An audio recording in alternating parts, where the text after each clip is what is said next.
পুৱাৰ একাপ গৰম চাহেৰে দিনটো আৰম্ভ কৰাটো আমাৰ প্ৰতিটো দিনৰ অভ্যাস। কিন্তু আপুনি খোৱা সেই একাপ চাহ সঁচাকৈয়ে স্বাস্থ্যসন্মত নেকি? ডিব্ৰুগড়ৰ মদাৰঘাটত পোহৰলৈ আহিছে জনস্বাস্থ্যৰ লগত জুই খেলা এক ভয়ংকৰ দৃশ্য। ডিব্ৰুগড়ৰ মদাৰঘাটস্থিত সপোনজ্যোতি টি&এন ইণ্ডিয়া প্ৰাইভেট লিমিটেড নামৰ চাহ প্ৰতিষ্ঠানটোত সংঘটিত হৈছে এই অতি ঘৃণনীয় কাণ্ড। বিভিন্ন স্থানলৈ ৰপ্তানি কৰিবলগীয়া চাহপাত শ্ৰমিকে খালী ভৰিৰে গছকি পেকিং কৰাৰ এই বিস্ফোৰক দৃশ্যই এতিয়া তীব্ৰ চাঞ্চল্যৰ সৃষ্টি কৰিছে সমগ্ৰ জিলাখনত। মানুহৰ স্বাস্থ্যৰ লগত এনে হেতালি খেলা কাৰ্যক তীব্ৰ ভাষাৰে গৰিহণা দিছে লাহোৱাল আঞ্চলিক ছাত্ৰ সন্থাই। ছাত্ৰ সংস্থাৰ নেতাজনে স্পষ্ট কৰি দিয়ে যে চাহপাত কোনো ধুই খোৱা বস্তু নহয়, ইয়াক পোনে পোনে সেৱন কৰা হয়। সেয়ে জনস্বাস্থ্যৰ সৈতে খেলা কৰাসকলৰ বিৰুদ্ধে বিভাগীয় কৰ্তৃপক্ষই কঠোৰ আইনী ব্যৱস্থা ল'বই লাগিব। কেৱল ব্যৱসায়িক মুনাফা লাভৰ বাবে চলা এনে কাণ্ডৰ পিছতো খাদ্য সুৰক্ষা বিভাগ আৰু চাহ বৰ্ডৰ নীৰৱতাই এতিয়া সাধাৰণ ৰাইজৰ মাজত ডাঙৰ প্ৰশ্ন সৃষ্টি কৰিছে।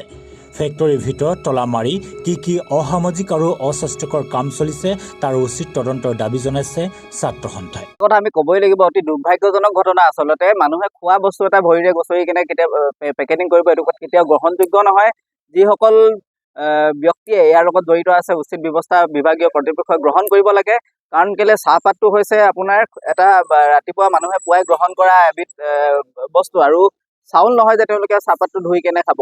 ইয়াৰ পৰাই চাহপাতটো পেকেটিং হৈ যাব আৰু মানুহে চাকনিৰে চাকি চাহপাতটো সদায় খাব। কিন্তু কথাটো হ'ল ইয়াৰ এটা বিভাগ আছে, ফুড এণ্ড ছেফটি বিভাগ আছে। ইয়াৰ ফুড এণ্ড ছেফটি বিভাগটো ক'ত আছে? বিভিন্ন ধৰণৰ বটলেট ফেক্টৰী আচলতে লাহোৱালত আছে, কিন্তু এনেধৰণৰ ঘটনা আমাৰ খুব নিচেই কাষতে থকা সপোনজ্যোতি টি ফেক্টৰীত সংঘটিত হৈছে। এইটো আজি স্বচক্ষে প্ৰত্যক্ষ কৰাৰ পাছতহে আচলতে আপোনালোকৰ জৰিয়তে আমি যেতিয়া প্ৰত্যক্ষ কৰিলোঁ তেতিয়াহে আমি বস্তুটো গম পাইছোঁ। আচলতে ফেক্টৰীটোৰ ভিতৰত তলা মাৰি আচলতে আৰু কি কাম কৰি থাকে আমি জানিবলৈ পাৰিছোঁ। এটা কথা ক'বই লাগিব, যি সময়ত টি বৰ্ড নামৰ এখন বৰ্ড আছে, ফুড ছেফটি নিচিনা এটা বিভাগ আছে, এই বিভাগসমূহ আচলতে শুই আছে নেকি?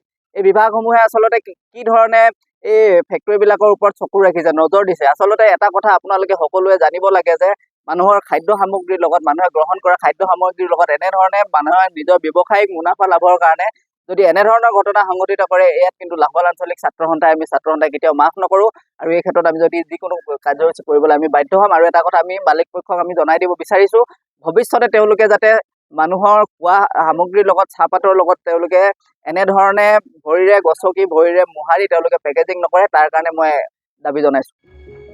ভৱিষ্যতে এনে কাণ্ডৰ পুনৰাবৃত্তি হ'লে তীব্ৰ গণ আন্দোলন গঢ়ি তোলাৰ সকিয়নি লাহোৱাল আঞ্চলিক ছাত্ৰ সন্থাৰ। জনস্বাস্থ্য সুৰক্ষাৰ স্বাৰ্থত প্ৰশাসনে এই ফেক্টৰীৰ বিৰুদ্ধে কি ব্যৱস্থা গ্ৰহণ কৰে সেয়া হ'ব অত্যন্ত লক্ষণীয়। News desk report, sign on.